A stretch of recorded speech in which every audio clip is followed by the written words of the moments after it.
أعوذ بالله من الشيطان الرجيم. بسم الله الرحمن الرحيم.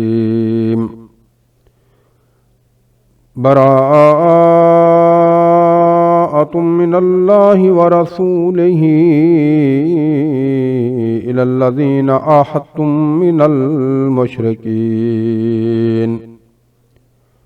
فسيحوا في الأرض 4 أشهر واعلموا أنكم غير معجز الله وأن الله مخزي الكافرين.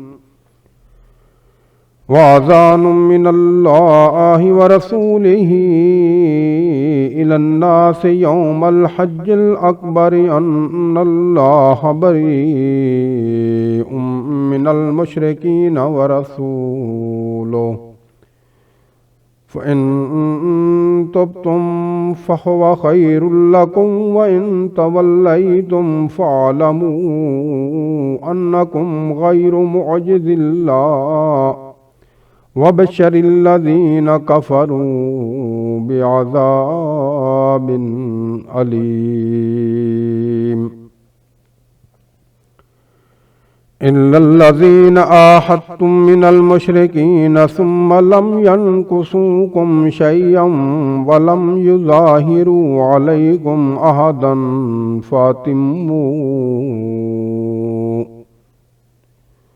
فاتموا إليهم عهدهم إلى مدتهم إن الله يحب المتقين. فإذا انسلخ الأشهر الحرم فاقتلوا المشركين حيث وجدتموهم وخذوهم واحصروهم واقعدوا لهم كل مرصد فإن تابوا وأقاموا الصلاة وآتوا الزكاة فخلوا سبيلهم إن الله غفور رحيم. وإن أحد من المشركين استجارك فأجره حتى يسمع كلام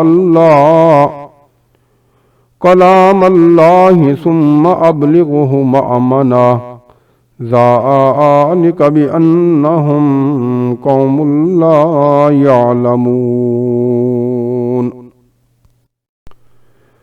كيف يكون للمشركين عهد عند الله وعند رسوله إلا الذين عاهدتم عند المسجد الحرام فما استقاموا لكم فاستقيموا لهم إن الله يحب المتقين. كيف وإن يظهروا عليكم لا يرقبوا فيكم إلا ولا ذمة يرضونكم بأفواههم وتابى قلوبهم وأكثرهم فاسقون. اشتروا بآيات الله ثمنا قليلا فصدوا عن سبيله إنهم ساء ما كانوا يعملون. لا يرقبون في مؤمن إلا ولا ذمة وأولئك هم المعتدون. فإن تابوا وأقاموا الصلاة وآتوا الزكاة فإخوانكم في الدين ونفصل الآيات لقوم يعلمون. وإن نكثوا أيمانهم من بعد عهدهم وطعنوا في دينكم فقاتلوا أئمة الكفر إنهم لا أيمان لهم لعلهم ينتهون ألا تقاتلون قوما نكثوا أيمانهم وهموا بإخراج الرسول وهم بدؤوكم أول مرة أتخشونهم فالله أحق أن تخشوه إن كنتم مؤمنين قاتلوهم يعذبهم الله بأيديكم ويخزهم وينصركم عليهم ويشف صدور قوم مؤمنين ويذهب غيظ قلوبهم ويتوب الله على من يشاء والله عليم حكيم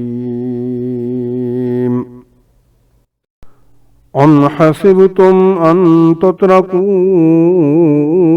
ولما يعلم الله الذين جاهدوا منكم ولم يتخذوا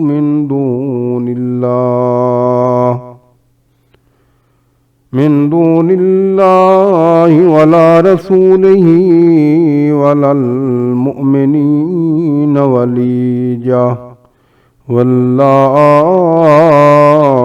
خبير بما تعملون صدق الله العظيم.